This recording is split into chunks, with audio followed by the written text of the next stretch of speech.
Өнөөдөр хүний дахлааны хомсдлын вирус буюу дохтой тэмцэх дэлхийн өдөр.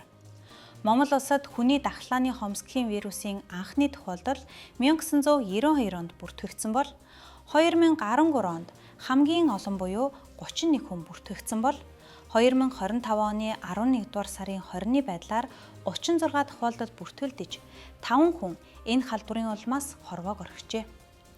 Улсын хэмжээнд хүний дахлааны хомсдлын вирус халдвар авсан 424 хүн бүртгэгдсэн бол 353 хүн өнөөдөр халдвартай амьдарч байна. Хүний дахлааны хомсдлын вирусын онцлогоо, эмчилгээний зардлыг 100% төрөөс хариуцж байгаа ба жилд дунджаар 300-аас 350 сая төгрөг зарцуулдаг ажээ.